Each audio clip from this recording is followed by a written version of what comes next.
My mother was arrested when I was 9 years old. I still remember the heavy knocks at the door at 7:05 in the morning. My little sister and we were in the kitchen eating breakfast. And I distinctly remember because I was on my third spoon of Fruit Loops when I heard it. 2 officers at the door, my stepdad looking scared and confused, my mom on the steps, just looking defeated. And the officers, they kept saying, "Papers, papers, where are your papers?" And I remember thinking to myself, this sounds like a pretty important piece of paper. I mean, the cops are here. What did she do? Now, before I continue on, I must say that this isn't some political grab to persuade you to one side or the other. This is simply my story, a family story, or even your story. Ultimately, my goal tonight is to show you how a single event plus a period of time can forever change the trajectory of a child's life. So fast forward a few months, and my mom was deported.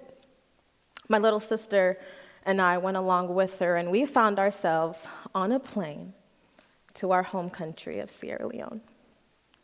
I remember when we arrived in the airport, the heat, it was so thick. It was unlike anything I'd ever experienced before. We chartered a taxi on the way into the city, and I think the discomfort was so clearly shown on my face, because the taxi driver just turned and looked at me and said, "Welcome to Freetown." Over the next 2 years began a series of adjustments. New people, new rules, new life, just a new way of living.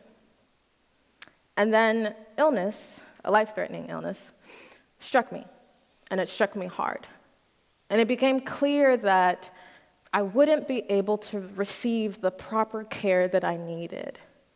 So arrangements were made back in the US and for me to live with my godparents, and at 11 years old, I left my mom and sister behind. Thus began an 8-year separation. So my story, it's personal, but it's not unique. Research shows that every year, millions of children are separated from their parents or family members, whether it's through foster care, adoption, immigration, incarceration. All different causes, and yet the outcomes are painfully the same. Children who experience separation often also experience anxiety, depression, feeling withdrawn from society, acting out behaviors like anger, defiance, academic struggles, difficulty making friends, or even more long-term effects like post-traumatic stress disorder, substance abuse, the inability to form intimate, stable relationships. And while it may feel safer, it might even be safer to entrust a child with a foster parent or a trusted relative, a guardian, research shows that from a child's perspective, and I can attest to this too, losing a parent is like losing a piece of yourself. And age matters too. From 9 months old to 9 years old, these are the most critical times for separation, the most harmful. Why? Because these are the very years where a child is learning to trust, establishing who they are, finding that sense of belonging. Remember when you were that age?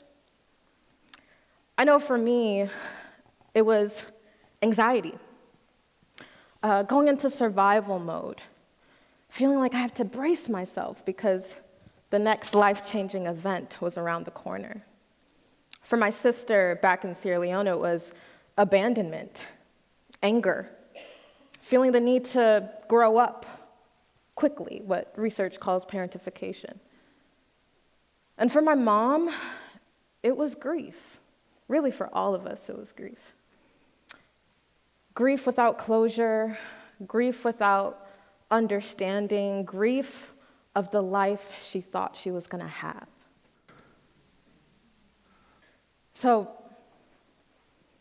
in 2018, we were reunited, and it was the most joyful day of my life.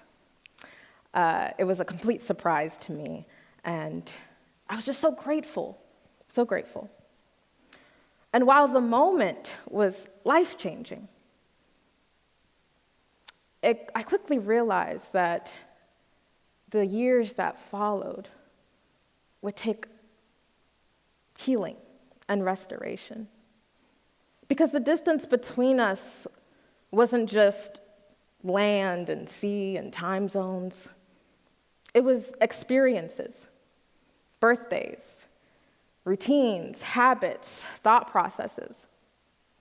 And for so many families like ours, if and when reunification occurs, it's not a question of, well, you're finally back together again. Yes, that's great, it's awesome.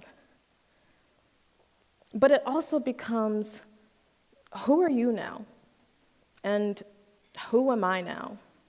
And what's our new normal? So, there is hope. The effects of separation don't have to be long-lasting. There are evidence-based solutions. Take foster care, for example. If we switch from pouring resources into systems that divide families, we can shift from a child protection focus to a family protection focus, keeping the unit together if the situation allows. Or for cases outside of our control, like illness or death, training professionals and community partners to walk alongside family members so that they feel almost like kin or extended relatives to family and children. Or in more common cases, like divorce or deportation, hassle-free access to mental health resources so that we can help children early on so the traumatic events don't have to become deep-seated wounds. This may look like in-house certified mental health specialists in schools, especially in elementary schools. Why? Because an NIH study shows that 33% of children experience at least one stressful, life-changing event before the 5th grade. And can you guess around what age that is? Around 9 years old. So tonight, I don't want to just share my story. I want to share our story. Because the reality is, at least one of us in this room has experienced one of the situations I've listed. And all of us will experience one. So I'd like to highlight to you that separation is not just a policy issue or something that unfortunately happens to some people. It's a psychological event in a child's mind. It forever changes their outlook on the world. It's a family issue. It's a family issue. But with the right resources and support, children can heal, families can be restored, cycles of trauma can be broken. Let's reimagine how we care for children, how we keep the family unit together. Because every child deserves more than just stability and survival. Those things are necessary, yes, But I can tell you a child also needs consistency, wholeness, feeling understood, that sense of belonging. Thank you.